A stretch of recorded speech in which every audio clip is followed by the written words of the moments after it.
The Galactic Council chamber fell silent as Ambassador Velthar of the Zephyrian Collective entered, her crystalline form dimming noticeably.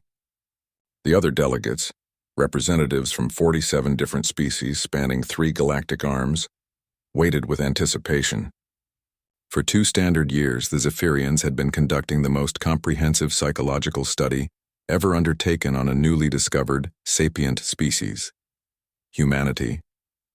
The humans themselves sat in the observation gallery, unaware of the storm about to break. Dr. Sarah Chen and Commander Marcus Webb represented Earth, proud that their species had been chosen for such an honor. After all, only species deemed psychologically stable were granted full council membership. Velthar approached the central podium, her form flickering with what other species recognized as profound distress. Council Head Moravine, a methane-breathing Silthar whose tentacles writhed with curiosity, spoke through the translation matrix. Ambassador Velthar, the Council eagerly awaits your findings. The humans have passed all our technological assessments, cultural evaluations, and ethical frameworks. Your psychological analysis is the final requirement for their admission. Please, share what you have discovered. Velthar's form pulsed once, twice, then stabilized into a deep amber, the Zephyrian color of refusal. I cannot. A wave of confusion rippled through the chamber. Moravine's tentacles stiffened. Cannot? Ambassador, you have studied over 10,000 human subjects across all their continents, age groups, and cultures. Surely, I said I cannot. Velthar's voice resonated with an edge that made several delegates recoil. The Zephyrian Collective formally requests that this report be sealed under Council Protocol 7. Protocol 7. The chamber erupted in chaos. Protocol 7 had only been invoked 3 times in galactic history, reserved for information deemed dangerous to sapient understanding itself. In the observation gallery, Sarah leaned toward Marcus. What's happening? Why won't they release the report? Marcus shook his head, his military training keeping his expression neutral even as concern crept up his spine. I don't know, but this isn't good. Down in the chamber, Ambassador Cretan of the Hive Worlds chittered forward, his insectoid features clicking with agitation. This is unprecedented. The humans have shown nothing but cooperation. What could possibly— You want to know? Velthar's form suddenly blazed brilliant white, a color most species had never witnessed from a Zephyrian. Fine. I will tell you what we found, and then you will understand why I beg all of you, never to speak of it again. The chamber held its collective breath. We began our study with standard psychological frameworks, Velthar continued, her light dimming to a more tolerable level. We examined their capacity for reason, emotion, social bonding, and moral development. Everything appeared acceptable if somewhat chaotic. But then we delved deeper. We examined their history, their literature, their entertainment, their dreams. She paused, and when she spoke again, her voice carried a weight that seemed to bend space-time itself. Humans are persistence predators. You all know this, but none of you understand what that truly means. Their evolutionary psychology is built on a foundation that defies everything we know about sapient development. Velthar projected a holographic image, a human child, no more than 5 years old, laughing as she played with a small animal. This child, Velthar said, has already experienced more fear, pain, and existential terror than most species encounter in their entire lives.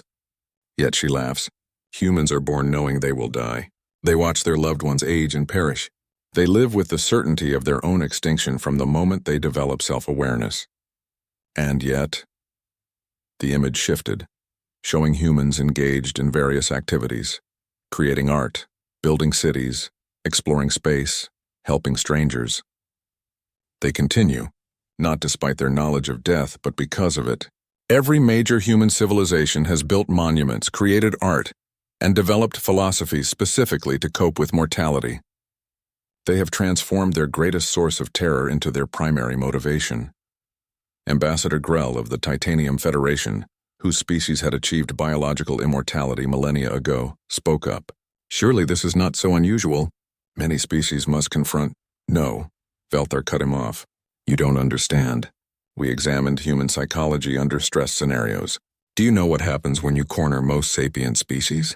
They submit, they flee, or they die from shock. Do you know what humans do? The silence was suffocating. They laugh. They make jokes. They create art and music and stories about their suffering while they are still in it. During their most devastating wars, they wrote poetry in trenches. During plagues that killed millions, they painted masterpieces. When they send their explorers into space knowing many will die, those explorers request to be sent.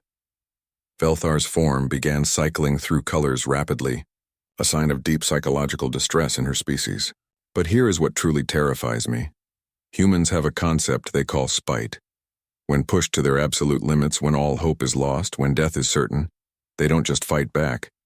They fight specifically to deny their enemy satisfaction. They will sacrifice themselves just to inconvenience their killers. It is a spite so pure, so fundamental to their being, that they have idioms about it. Cutting off your nose to spite your face.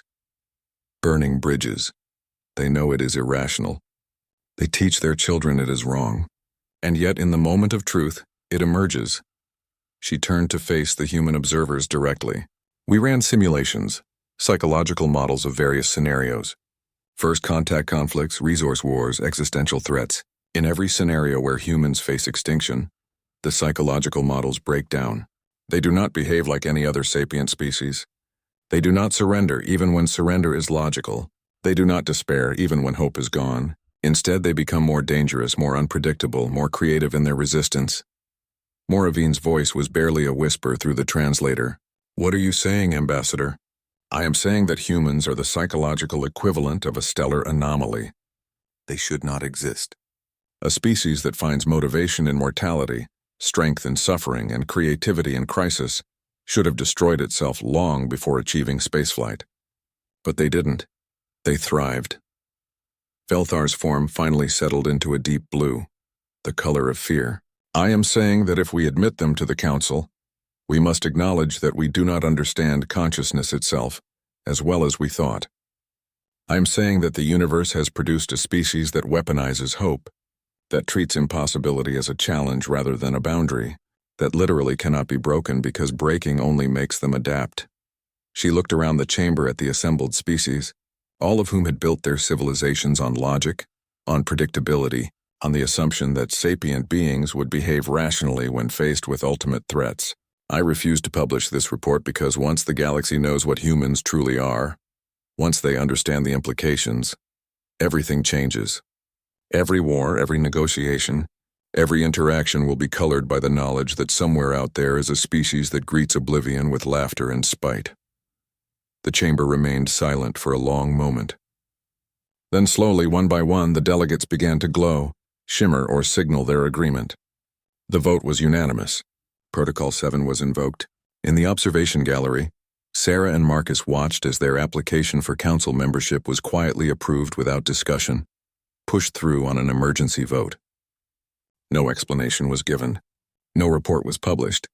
As they left the chamber, Sarah noticed Ambassador Velthar watching them from across the hall.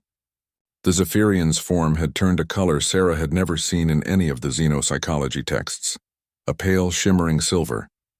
Much later, Sarah would learn that in Zephyrian color language, that particular shade meant only one thing: respect, born of terror.